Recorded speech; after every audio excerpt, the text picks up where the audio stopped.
Welcome to Washington Today on C-SPAN Radio for Thursday, December 4th, 2025. A 30-year-old man from Woodbridge, Virginia is arrested and charged in the FBI's investigation of pipe bombs placed outside the Republican and Democratic Party headquarters on the eve of the January 6, 2021 attack on the U.S. Capitol. A Navy admiral tells lawmakers Defense Secretary Pete Hegseth did not issue a kill-them-all order against a suspected drug-carrying boat in the Caribbean Sea near Venezuela in September. But Congressman Jim Himes of Connecticut, ranking Democrat on the Intelligence Committee, says the video he saw of a second strike against the boat and against survivors is deeply, deeply troubling. President Donald Trump hosts a peace signing ceremony in Washington with the presidents of Rwanda and Democratic Republic of the Congo, where the president also promotes mineral exploration in those countries. Senate Minority Leader Chuck Schumer says Democrats will put up for a vote next week a clean 3-year extension of expiring Obamacare health insurance enhanced premium subsidies. A bipartisan group of House members released their own health care reform plan. The Senate votes to overturn Biden administration limits on oil and gas drilling in Alaska's Arctic National Wildlife Refuge. Plus, Muhammad Ali's widow, Lonnie Ali, testifies at a congressional hearing on reforming the sport of boxing. And President Trump and First Lady Melania Trump attend the National Christmas Tree Lighting. All that and more ahead on Washington Today. CBS News writes a Northern Virginia man was arrested in connection with 2 pipe bombs that were planted outside the Democratic National Committee and Republican National Committee headquarters on the eve of the Capitol riot. On January 6, 2021, federal authorities announced Thursday. Attorney General Pam Bondi identified the suspect as Brian Cole Jr., a 30-year-old from Woodbridge, Virginia, located just outside Washington, D.C. He's the first suspect arrested in the years-long pipe bomb investigation. That was from CBS News. Here's Attorney General Bondi at a news conference at the Justice Department in Washington. Early this morning, Brian Cole Jr. was arrested and charged with placing the pipe bombs at the RNC and the DNC on January 5th, 2021. He has been charged with violating 18 U.S.C. 844, which is use of an explosive device. This investigation is ongoing. As we speak, search warrants are being executed, and there could be more charges to come. I'm going to let our U.S. Attorney discuss that shortly. This was the work of multiple agencies working together. This morning's operation was carried out safely and successfully. We know that there are so many issues when you're issuing search warrants. Dangerous things can happen, and this was carried out safely and securely thanks to all of the people standing around me. They have worked tirelessly on this. Today's arrest happened because the Trump administration has made this case a priority. The total lack of movement on this case in our nation's capital undermined the public trust of our enforcement agencies. This cold case languished for 4 years until Director Patel and Deputy Director Bongino came to the FBI. The FBI, along with U.S. Attorney Pirro and all of our prosecutors, have worked tirelessly for months, sifting through evidence that had been sitting at the FBI with the Biden administration for 4 long years. Let me be clear, there was no new tip, there was no new witness, just good, diligent police work and prosecutorial work, working as a team along with ATF, Capitol Police, Metropolitan Police Department, and of course, the FBI.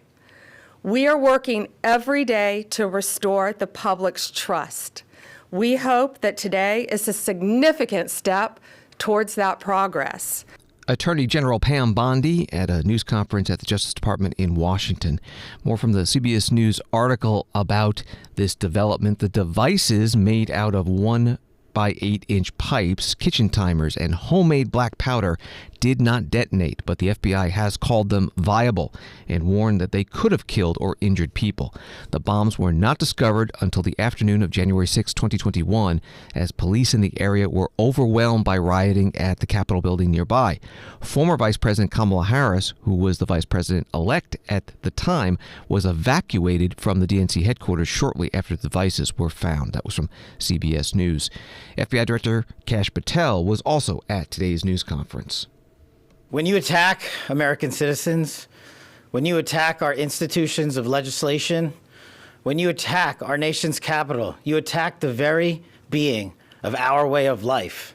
And this FBI and this Department of Justice stand here to tell you that we will always refute it and combat it. We will provide the safest country the nation has ever seen under President Trump's leadership here. And that's what we did here today with great resolve on a case of massive public importance, as it should be. An individual who is now alleged to have placed multiple explosive devices to blow up multiple people and multiple officials, innocent civilians, is now arrested thanks to the brave men and women of the FBI and the interagency. I want to take a moment to thank the Metropolitan Police Department, the United States Capitol Police, our brave prosecutors, the Department of Justice, and our leader, Attorney General Pam Bondi, and U.S. Attorney Jeanine Pirro, whose relentless work on this case made this possible. As the Attorney General said, we did not discover any new information. What we did, an investigation spearheaded by the deputy director and the ADIC of our Washington field office, brought in a new team of investigators and experts, re-examined every piece of evidence, sifted through all the data, something that the prior administration refused and failed to do. As a result of that, we generated numerous investigative leads, executed multiple legal process with our U.S. attorney partners, and came to this conclusion today. And that is why we were able to safely secure this individual into custody. FBI Director Kash Patel at today's news conference with those federal officials on the arrest of a suspect in the planting of pipe bombs in 2021 at the transfer of power after the presidential election. The bombs did not go off, but the FBI says that they were viable and could have killed or injured someone. Also at today's news conference, the head of the Metropolitan Police in Washington, D.C., Pamela Smith. For nearly 5 years, the agencies standing here today have worked together under the leadership of the FBI to locate our suspect who is responsible for the 2 pipe bombs that were placed around our city. MPD members assigned to the FBI's Joint Terrorism Task Force have supported this case from the beginning. That supports include looking, reviewing, and going through countless, probably thousands of hours of CCTV footage from around the DNC and RNC headquarters, and they followed up on hundreds and thousands of leads from members of our communities. What I will say today is that Washingtonians can rest easier today knowing that the suspect responsible for this act is now in custody. This morning's arrest is yet another reminder that committing any act with the intention of harming the residents and visitors of the District of Columbia will result in your arrest. The men and women of the Metropolitan Police Department, the FBI, the ATF, the U.S. Capitol Police, and certainly the prosecutors at our U.S. Attorney's Office will go to the furthest length. I heard somebody say to the end of the earth, but thank God we didn't have to go to the end of the earth today, that we were able to bring this subject into custody. I want to commend the men and women of the FBI and the members of the Metropolitan Police Department and all of the agencies who are standing behind me today on a job well done. Metropolitan Police Chief Pamela Smith at today's Justice Department news conference. From an MS Now article, Attorney General Pam Bondi, asked about Brian Cole Jr.'s motivations at the briefing, would only say the DOJ's probe is ongoing. 2 people briefed on the arrest told MS Now on Thursday morning that the suspect has been linked to statements that show support for an anarchist ideology. This is Washington Today. Associated Press writing, a Navy admiral told lawmakers Thursday that there was no kill them all order from Defense Secretary Pete Hegseth as Congress scrutinizes an attack that killed 2 survivors of an initial strike on an alleged drug boat in international waters near Venezuela. Admiral Frank Mitch Bradley was joined at the Capitol by General Dan Kane, chair of the Joint Chiefs of Staff. for sessions that came at a potentially crucial moment in the unfolding congressional investigation into how Hegseth handled the military operation in international waters. There are mounting questions over whether the strike may have violated the law. Reporting from Associated Press, Congressman Jim Himes, Democrat from Connecticut, ranking member on the Intelligence Committee, spoke to reporters after the closed briefing. Admiral Bradley and the chairman of the Joint Chiefs of Staff did the right thing. Admiral Bradley defended the decisions taken, and Admiral Bradley has a storied career, and he has my respect, and he should have the respect of all of us. But what I saw in that room was one of the most troubling things I've seen in my time in public service. You have two individuals in clear distress, without any means of locomotion, with a destroyed vessel, who are killed by the United States.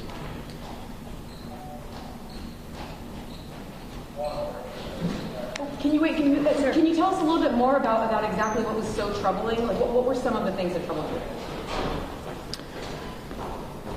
Under the DoD manual for abiding by the laws of armed conflict, the specific example given of an impermissible action is attacking a shipwreck. Any American who sees the video that I saw will see the United States military attacking shipwrecked sailors. Bad guys, but attacking shipwrecked sailors. Now, there's a whole set of contextual items that the Admiral explained. Yes, they were carrying drugs. They were not in the position to continue their mission in any way. People will someday see this video, and they will see that that video shows, if you don't have the broader context, an attack on shipwrecked sailors.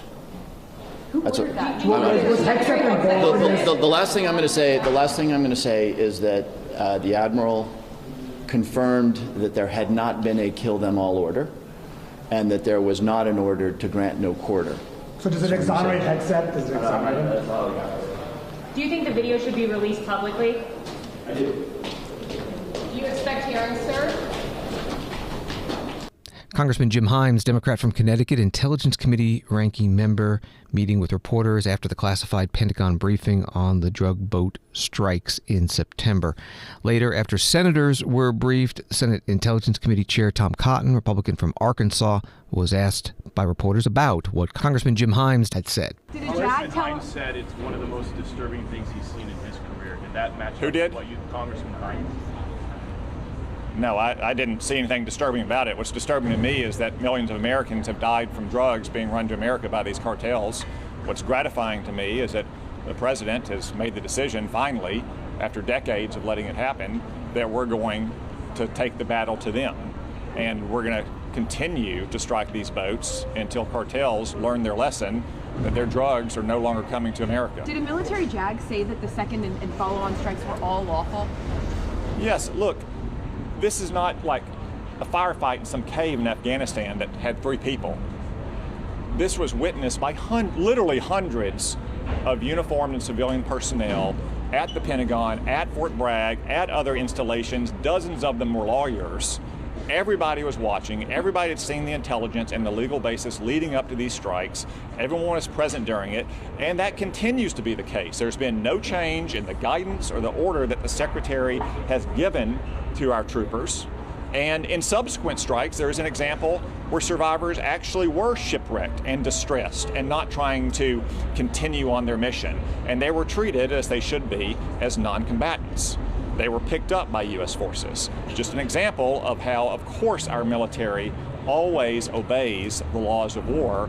Our military also acts within appropriate lawful authority to target these narco-terrorists. But Congressman Himes also said that according to what he saw in that video, the two who survived trying to get back on the boat, there was no way they could have conducted further operations or anything like that. Do you disagree with? Jim may disagree with the entire operation. He may be okay with drug boats running to America, or at least thinking that it's an effective tactic to interdict them.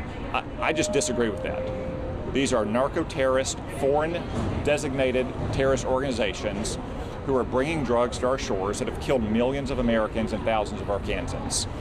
If you think these strikes are justified and righteous, as I do, and I want them to continue, then of course the second strike, when you have two survivors who are trying to flip their boat back over and continue on their mission, remain in the battle. Unlike a subsequent strike in which there was no such indication, and they were what's called distressed or shipwrecked under the laws of the sea and the law of armed conflict, and our military went out and picked them up. Senator Tom Cotton, Republican of Arkansas Intelligence Committee Chair, meeting with reporters after the classified briefing from the Pentagon officials. Fox News reporting that the State Department renewed its do not travel advisory for Venezuela. Without edits, the travel advisory was reissued Wednesday, with the State Department citing a myriad of high risk related to crime, terrorism, detention, and poor health infrastructure. Advisory says all U.S. citizens and lawful permanent residents in Venezuela are strongly advised to depart immediately. Reporting from Fox News. A Pentagon watchdog, begins an NPR article, has released a report that finds Defense Secretary Pete Hegseth violated agency policy by using the Signal messaging app to discuss U.S. airstrikes in Yemen. The 84-page report concludes that Hegseth's decision to share highly sensitive military plans on the commercially available encrypted messaging app using his personal cell phone could have jeopardized the safety of American service members and the mission. That was the article from NPR. Senator Mark Kelly, Democrat from Arizona, was asked about this during a conversation today with the president of the Center for American Progress. Then I just asked one follow-up question, given the news about Signalgate, where the Inspector IG said that the actual Secretary of Defense had placed the military soldiers in harm's way from his, very careless handling of classified information by posting it on Signal. And on his personal cell phone. On his personal which cell could phone. be compromised. Yes. So I guess I just would love your thought on you being judged by Secretary Hegseth, who literally was just informed by the Inspector General that he placed the soldiers who he's responsible for in harm's way. I don't take the guy very seriously. I mean, he talks about me on Twitter. I'm a captain in 06 in the U.S. Navy, retired. He puts the captain in quotes. Like he thinks he's 4 little dots are going to scare me. Mm-hmm. He's not a serious person. He did put members of the military at significant risk, putting operational information on a signal chain that could be, if his phone was being monitored, let's say by the Russians send that information to the Iranians sent it to the Houthis. It was when these airplanes were in the air.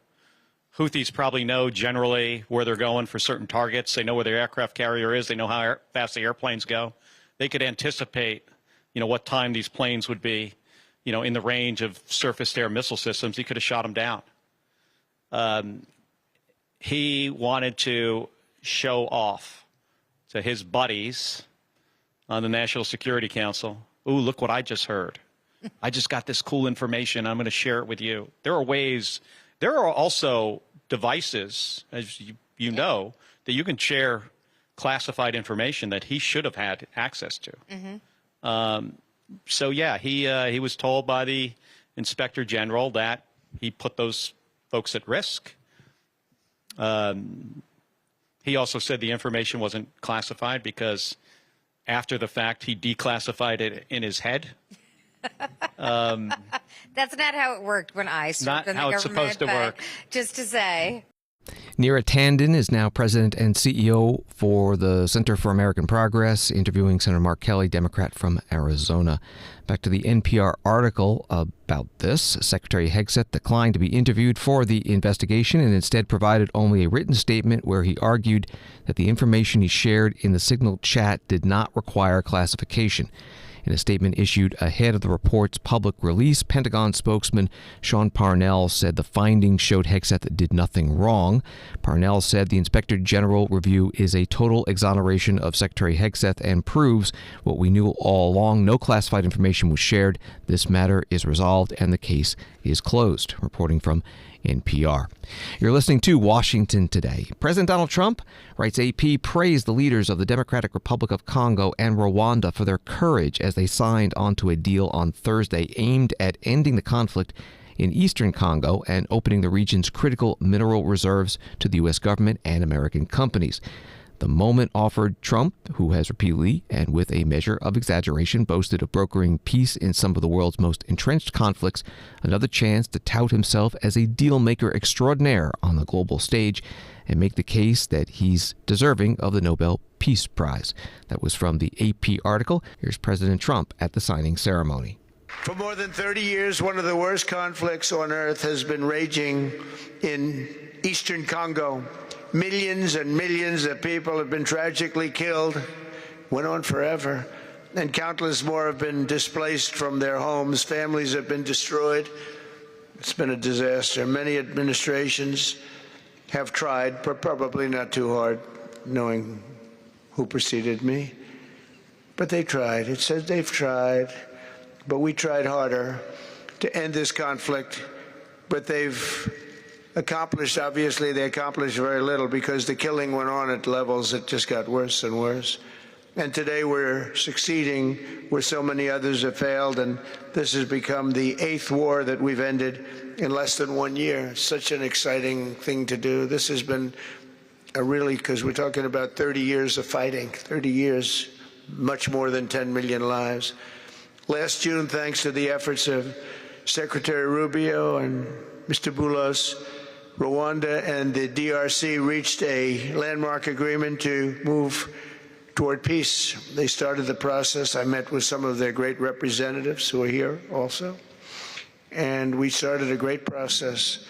The compact we're signing today, which will be known as the Washington Accords, everybody sort of liked that name, formalizes the terms agreed to in June, including a permanent ceasefire, the disarmament of non-state forces, provisions for refugees to return to their homes, and justice and accountability for those who have committed illegal atrocities. Very importantly, this agreement also creates a new framework for economic prosperity. There's tremendous wealth in that beautiful earth.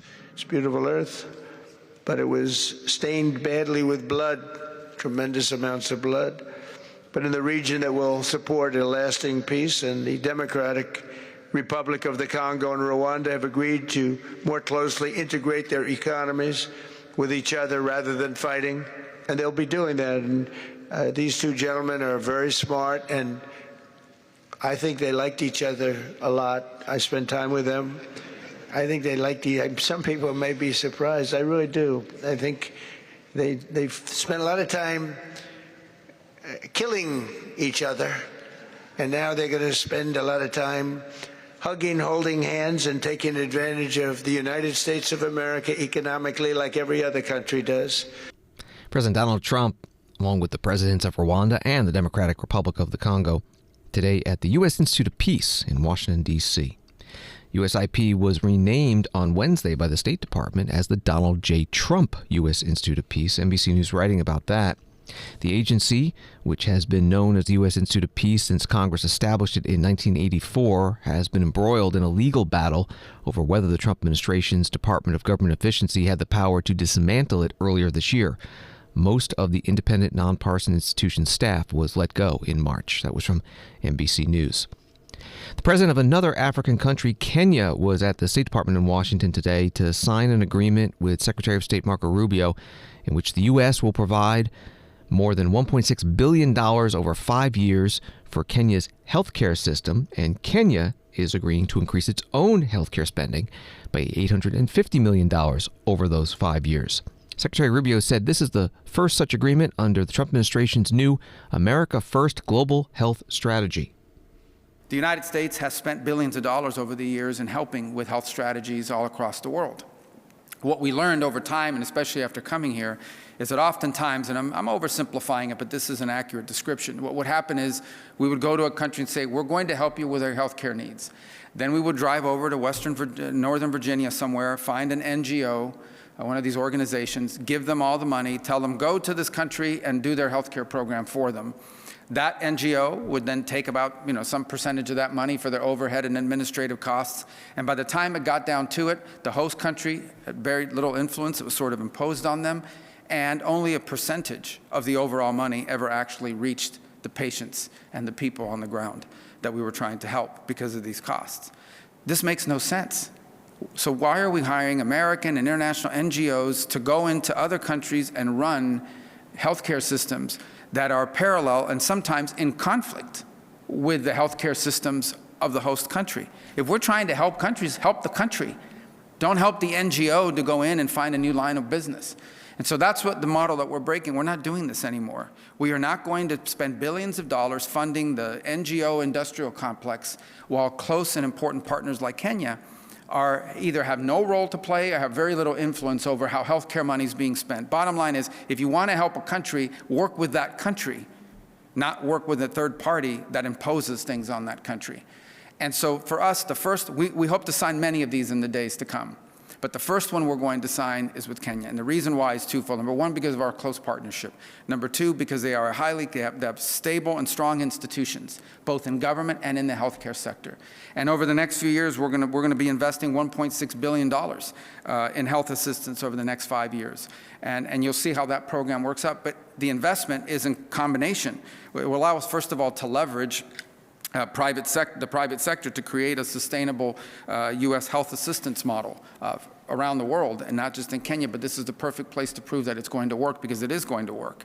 And what it means is that money is not just going to be spent to provide medicine and care, it's going to be spent to improve the domestic infrastructure, healthcare infrastructure, so that in 5 or 6 or 7 or 8 years, countries will say, we no longer need this much assistance, if any, because we have our own system, you've helped us to build it, it's now delivering results, and in fact, we now, these like maybe Kenya, want to go and teach other countries how to do it. Secretary of State Marco Rubio at the State Department today with the President of Kenya.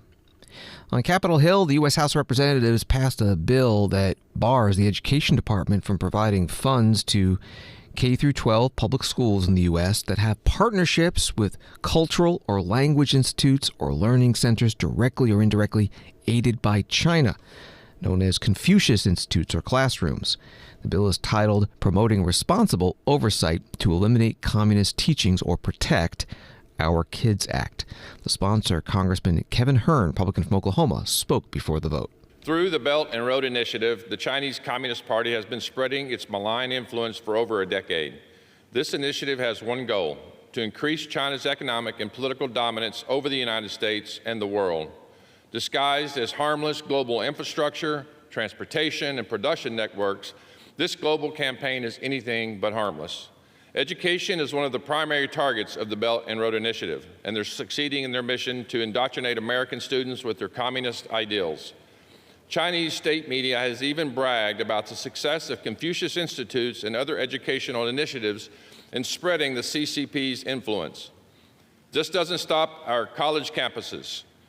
Right now, China is invading our K-12 schools through Confucius classrooms.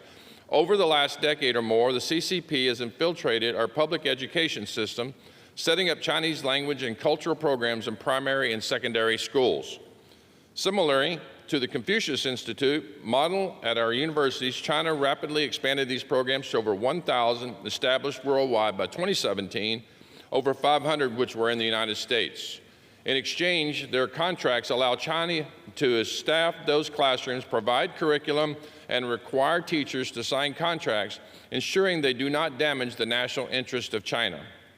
Make no mistake, this is not out of the kindness of their hearts. The CCP is not interested in helping American students learn Mandarin. They want to brainwash their children, plain and simple. Congressman Kevin Hern, Republican from Oklahoma, today on the House floor. Congressman Bobby Scott, Democrat from Virginia, ranking member on the Education Committee, spoke in opposition to the bill. Although there may have been a lot of programs in the past, right now there may be as few as 5 Confucius Institutes in this country serving K-12 students. And the provisions of this bill will have to be administered not by those 5 school systems, but every school district, 15,000 school districts will have to administer the provisions of this bill. As written, the bill would create significant administrative burdens to our schools and chill community investment in our children. For example, a bill would disqualify a school from receiving federal funds simply by accepting donations from a Chinese immigrant if it turns out the immigrant is acting indirectly on behalf of the government of the People's Republic of China. Now, if you can find out. Now, the bill bestows upon the Secretary of Education the sole discretion of deciding if an individual is acting indirectly on behalf of the Chinese government, the very government department the Trump administration is actively dismantling.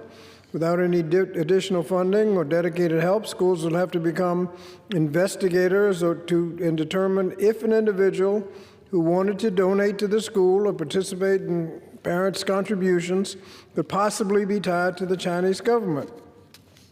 The justified fear of losing critical federal funds would almost surely lead students to eye many well-meaning donations skeptically, sowing distrust in our neighbors. Congressman Bobby Scott, Democrat from Virginia, on the House floor. The House passed this bill by a vote of 247 to 164. 33 Democrats joining all Republicans in voting yes. The bill now heads to the Senate. Reuters reporting today a bipartisan group of U.S. senators, including prominent Republican China hawk Tom Cotton, on Thursday unveiled a bill that would block the Trump administration from loosening rules that restrict Beijing's access to artificial intelligence chips for 2.5 years. Washington Today continues in a moment.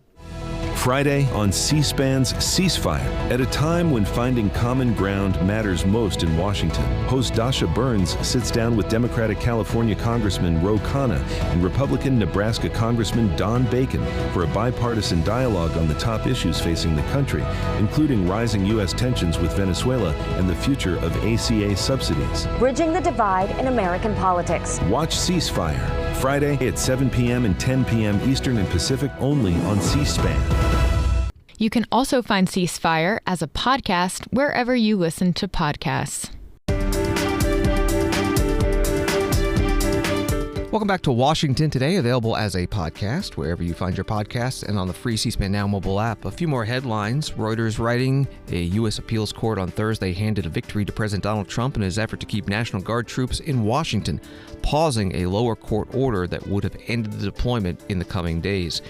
And from CBS News, Trump administration on Thursday said it would reduce the period of time that work permits are valid for refugees, asylees, and other immigrants granted legal protections in the U.S., its latest move to tighten immigration procedures. New limit is 18 months, down from 5 years. And from the New York Times, the Times accused the Pentagon in a lawsuit on Thursday of infringing on the constitutional rights of journalists by imposing a set of new restrictions on reporting about the military.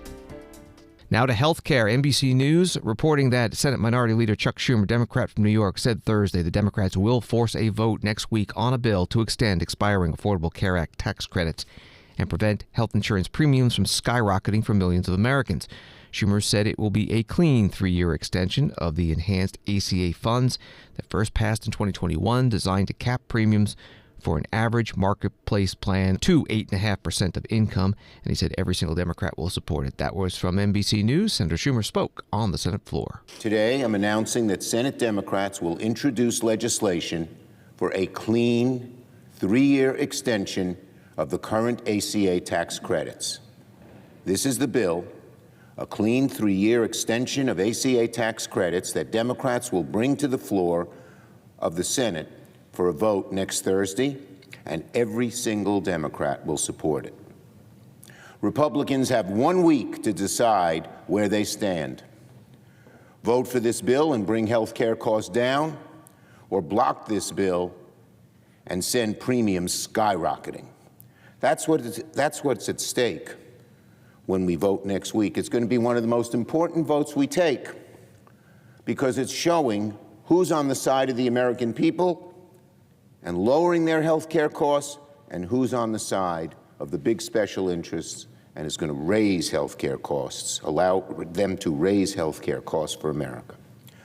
People back home will be watching what Republicans do, and the American people are running out of time before January 1st. Make no mistake, our bill is the last chance Republicans will get before January 1st to prevent premiums from skyrocketing. Republicans have no hope of solving this health care crisis on their own. They have no health care plan of their own whatsoever. They're far too divided. Americans can't help but notice when Leader Thune came to the podium a few minutes ago, he didn't even talk about health care because he has nothing to say. They can't even come up with their own bill. The Senate Minority Leader Chuck Schumer, Democrat from New York, today on the Senate floor. Back to the NBC News article on his announcement. The vote is the product of a promise that the Senate Majority Leader John Thune, Republican from South Dakota, made to Democrats in discussions to end the record-long government shutdown last month. Thune reiterated Tuesday that the Senate will vote next week on any bill Democrats propose, but it will require 60 votes to pass, meaning at least 13 Republicans would need to support it. Some Republicans say they're open to extending the ACA funding with modifications and stricter limits, but the two sides have failed to reach an agreement. And Republican demands for tougher abortion restrictions tied to any ACA funds have been dismissed as a non-starter by Democrats. That was from NBC News. Senator Ron Johnson, Republican from Wisconsin, talked about the Affordable Care Act enhanced insurance premium tax credits at a summit in Washington called Rescuing the American Dream. It was hosted by another Republican senator, Rick Scott of Florida. I'm a numbers guy, so there really aren't 24 million people on the exchange. There's probably 18 million. About 6 million are phantom. So now I got 18. So just make sure, when you say phantom, that means exist. What? Okay, so because of the enhanced subsidies, anybody below 150% of the poverty line pay no premium. And so unscrupulous agents sign people up without their knowledge. They got their commission, and the insurance companies got the premium tax credit. And they made out like bandits. So that's about $20 to $30 billion a year of fraud. So anybody who wants to extend those enhanced premiums across the board is willing to perpetuate that massive fraud, and there's a lot of members up here that are willing to do that.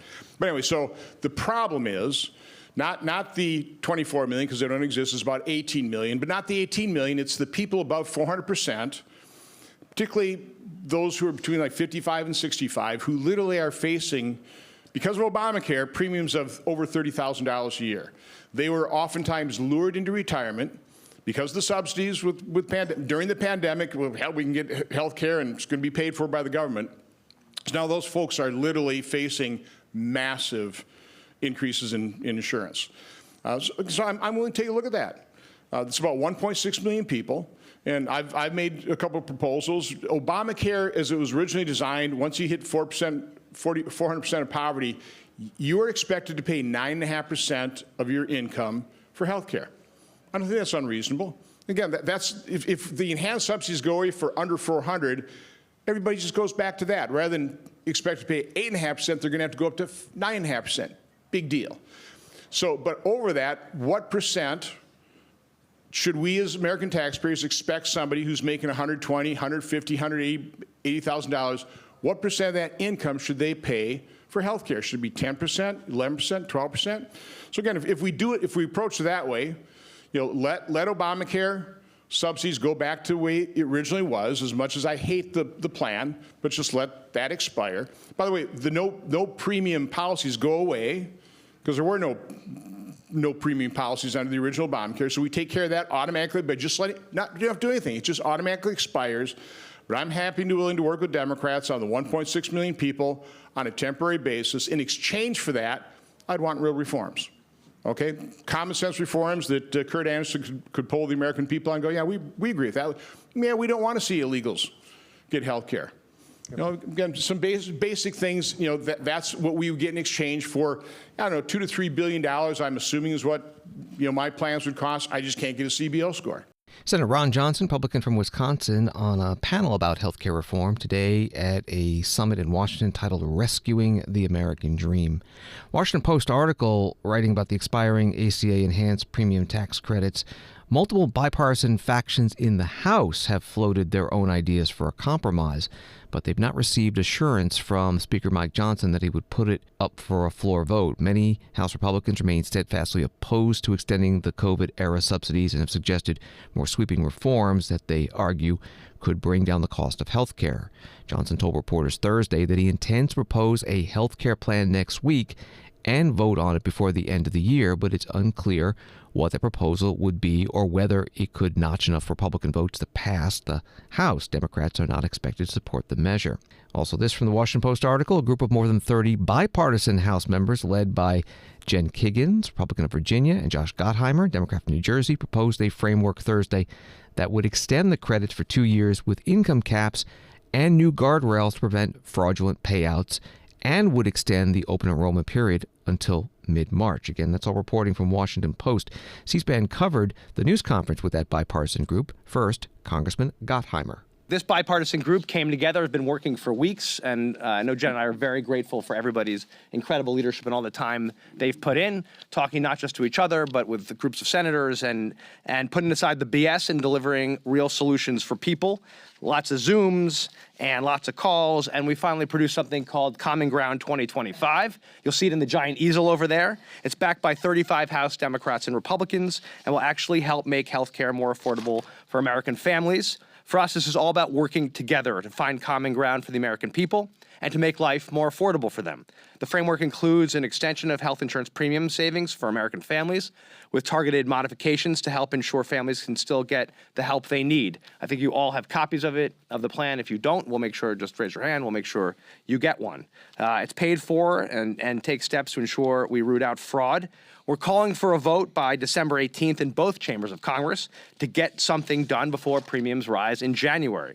As part of our plan, we'll also work together on a menu of longer-term reforms to help families continue to save on their premiums. Having access to health care can literally mean the difference, as you know, between life and death. The House and Senate must work together to see this through. Time is ticking. Time's not on our side. But we know that if we work together, and we'll sit down with anybody, the president, our leadership, anybody you want, we'll sit down with to get something done. Because if we work together and lower costs, we know that our families' lives will be better, they'll be healthier, and we'll deliver for the country, and our best days will be ahead. Congressman Josh Gottheimer, Democrat from New Jersey, at a news conference with members of the bipartisan group proposing this health care reform plan. The lead Republican sponsor is Jen Kiggans of Virginia. As a geriatric nurse practitioner, co-chair of the Nursing Caucus, and one of the 2 nurse practitioners in Congress, it's an issue that I personally and professionally care about, and is why I'm here with my colleagues to impress upon our Republican and Democrat House and Senate leadership that we can find bipartisan solutions to provide affordable health care for the people who need it the most. Although we may have different opinions over the long-term solutions for reforming marketplace health care, or if there are even better and cheaper options for publicly available health insurance, we agree on the many aspects of the short-term solutions and are here today to share those with all of you. Although many bills have appeared to offer similar ideas, we wanted to propose more of a bipartisan framework to make it clear to the House and Senate leadership that defined ideas do exist, but that both sides of the aisle support. And you'll see on our letter that we have 15 Republicans and 20 Democrats, and I'm sure we could find more when we try harder. We stand here today facing an end-of-the-year expiration of the enhanced premium tax credits already in place and recognize that the clock is ticking and the deadline is looming and that implementing effective solutions will take time. The ACA is what is before us. I have 40,000 people in my district who rely on this health care, and doing nothing to prevent a spike in their premiums is wrong, especially after all the positive work we've tried to do with Working Families Tax Plan to address everyday affordability issues. With this deadline in front of us, we have broken the bipartisan framework we present today into 2 necessary steps and conveniently a 2-year process. And you have your page in front of you, so I'll spare all the details, but just know in summary, year 1 or step 1 is extension of the ACA enhanced premium tax credits, including things like income caps, some guardrails for waste, fraud, and abuse issues, PBM reform. Year 2 or step 2 would be continued reforms as agreed upon in the House and Senate by this summer, which would be before the midterm election season, including some options like physician fee schedule increases, hospital billing transparency, elimination of $0 premiums with provisions for need-based hardship support, implementation of HSA accounts based on the Cassidy bill, which would eventually eliminate the need, hopefully, for premium tax credits, and including the Give Kids a Chance Act to accelerate pediatric cancer treatments and expand access to life-saving therapies for children battling rare diseases. Congresswoman Jen Kiggans, Republican from Virginia, at a news conference with other Republican and Democratic House members supporting this new health care reform plan. ABC News writing 1 in 4 Americans covered by the Affordable Care Act is considering going without health insurance if their monthly premiums double next year. A new KFF poll published Thursday finds. This is Washington Today. From the Washington Examiner, the Senate voted to reverse Biden administration drilling restrictions in the Arctic National Wildlife Refuge, allowing the Trump administration to further open Alaska's North Slope to new oil and gas development. In a 49-45 vote, the Senate advanced a resolution of congressional disapproval, undoing the Department of the Interior's Bureau of Land Management's restrictions on oil and gas leasing in the refuge issued late last year. As the joint resolution passed in the House in mid-November, the measure now goes to President Donald Trump's desk to be signed into law. The measure was passed under the Congressional Review Act, a legislative process that allows the majority to bypass a filibuster and vote in a simple majority to undo a regulation. Reporting from the Washington Examiner, Senator Lisa Murkowski, Republican of Alaska, spoke on the Senate floor in favor of the bill. The people of the North Slope, the Alaska delegation, and the state of Alaska were ignored as the Biden administration put its 2024 program into place. From the start, this was a fait accompli. There was no question in my mind what they planned to do, and there was nothing, unfortunately, that we were able to do to change their minds. And it really didn't matter what Alaskans wanted. It didn't matter what the law required. It didn't matter that they wound up in court and lost badly, as they did when a federal judge ruled that their cancellation of the coastal plain leases was blatantly illegal. But all of that was their choice. And this is ours. This is our choice to disapprove and permanently nullify their actions so that they never come back in substantially similar form. So if you care about the rule of law, if you care about our domestic energy security or the consequences of sending our dollars abroad for energy that we have here at home, then I would ask you to join us in supporting this resolution. I think if you acknowledge that no one cares more about Alaska than Alaskans, you should be with the full Alaska delegation on this. We can restore the rule of law. We can require federal agencies to follow congressional direction. We can return to balanced management on the coastal plain while still protecting 99.99% of ANWR's surface acreage. Senator Lisa Murkowski, Republican from Alaska, on the Senate floor on Wednesday before the vote today. Senator Maria Cantwell, Democrat from Washington State, spoke today on the floor right before final passage on this bill to reverse the Biden administration's limits on oil and gas drilling in Alaska's Arctic National Wildlife Refuge. Because it is one of the largest remaining untouched ecosystems on our entire planet, I believe we should strive hard to protect it. It is so unique, people do want to travel there. But many would like to ignore the fact that it is a fragile and irreplaceable beauty that lives along the coastal plain in order to search for oil and gas that may lie beneath. The battle has been the subject of many intense congressional debates for decades. So far, we've been able to protect the coastal plain and keep it intact, as it has been for millions of years, and many Americans had hoped we had moved on. That is, moved on because even the oil companies have said, by virtue of not wanting to pay for any leases, that this area is not a good place to drill. Some companies even paid to get out of their leases. I say moved on because time and time again, insurers and major banks have pledged not to finance development in the refuge. The 2 failed leases sales under both Trump and Biden administration should have been the end to all of this. And that's because we were supposed to raise $2 billion. In fact, when the language was passed, they said, well, we'll raise $2 billion, but they have actually only raised a few million. So in other words, this vote is about whether we want to spoil one of the last great pristine spots on planet Earth for what the market says is worth a few $1 million. Senator Maria Cantwell, Democrat from Washington State, on the Senate floor before the Senate voted today 49-45 to pass this bill. It was almost party line. Only Republican Susan Collins of Maine voted no with all the Democrats. The bill already passed the House. It's being sent to President Trump. He is expected to sign it into law. On Wall Street, the Dow down 31, NASDAQ up 51, S&P up 7. Lonnie Ali, the widow of Boxer Muhammad Ali testified today before a House subcommittee on workforce protections about a bipartisan bill titled the Muhammad Ali Revival Act. It aims to improve boxer health, safety, and compensation. She said she supports it, and Muhammad Ali would have supported it. Young athletes who might have once seen boxing as a pathway to success now face a system plagued by structural limitations, inadequate safety protections, and limited opportunities for fair compensation. One needs only to understand that HBO, Showtime, and ESPN have dropped boxing programming to know that boxing is in trouble. I was asked about this bill and felt a personal obligation to assess whether it would be good for boxing and for boxers. I certainly cannot speak for Muhammad. As you know, he had a way with words. The perspective I bring is whether this bill reinforces Muhammad's life's work, and it does. In addition to injecting some much-needed competition into the current system, this bill has significant health, safety, and integrity provisions that will no doubt be good for the sport.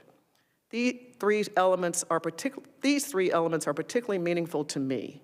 Minimum compensation, mandatory MRI testing, which will require MRI and MRA tests every 3 years, and performance and recovery centers. Muhammad's perspective on boxing transcended its demanding physical aspects. He was well known for his focus on the mental and emotional strength, courage, and self-belief gained through the sport, viewing boxing as a platform for expressing convictions and inspiring others. He believed in the importance of mental fortitude and willpower, professing that the will must be stronger than the skill. If Muhammad were here today, I know he would want to ensure that boxing remains strong and viable for generations to come, providing opportunities for other athletes to pursue their goals and dreams just like he did. Lani Ali, widow of Muhammad Ali, testifying before the U.S. House Education and the Workforce Subcommittee on Workforce Protections.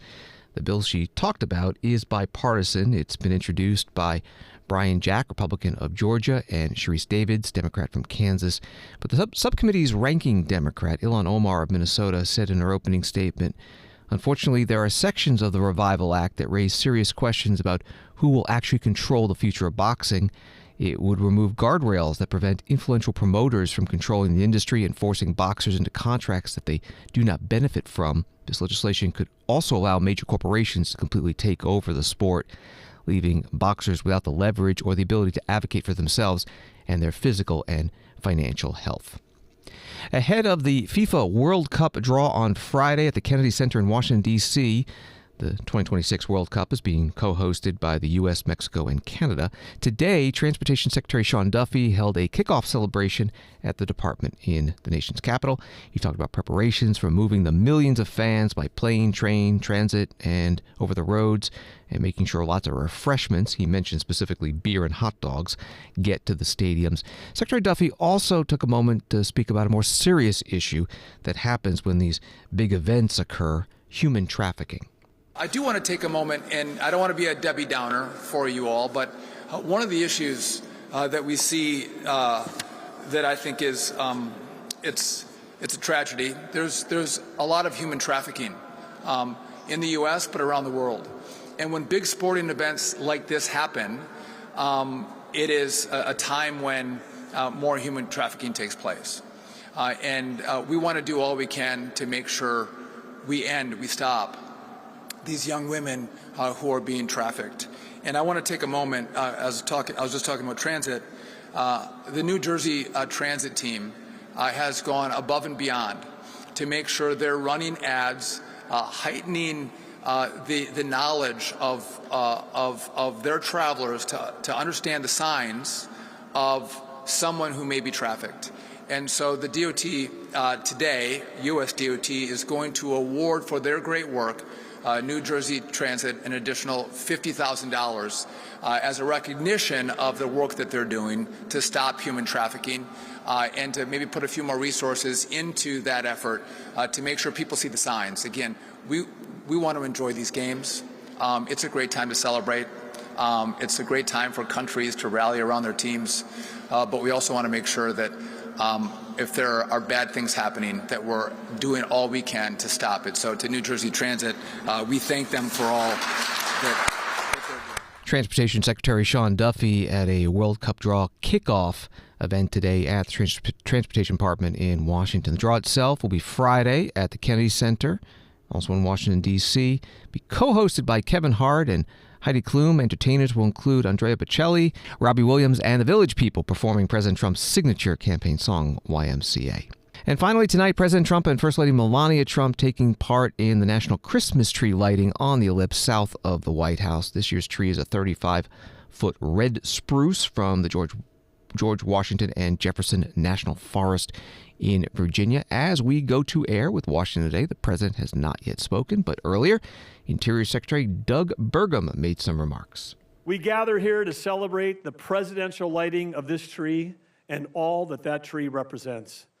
The National Christmas Tree is an enduring symbol of faith, of hope, unity, and also a symbol of the boundless natural beauty that blesses our entire nation.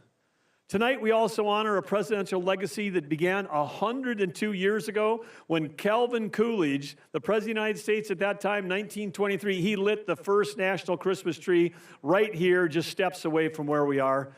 That first lighting marked the beginning of a tradition that carried us through a century. Think of that, a century of challenges that this nation has met with bravery and perseverance, a century where we've conquered new frontiers with courage and innovation.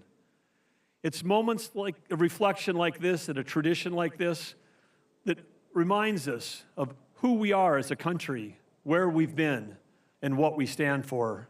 And it also reminds us that the potential of this great nation going forward is unlimited.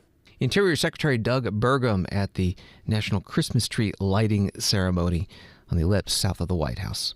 Thanks for listening to Washington Today. A reminder, a new episode of C-SPAN's Ceasefire airs Friday at 7 p.m. and 10 p.m. Eastern. This week, host Dasha Burns is joined by two members of Congress, Ro Khanna, Democrat of California, and Don Bacon, Republican of Nebraska, for a bipartisan dialogue on the top issues facing the country, including rising U.S. tensions with Venezuela and the future of the Affordable Care Act subsidies. C-SPAN Ceasefire Friday at 7 p.m. and 10 p.m. Eastern.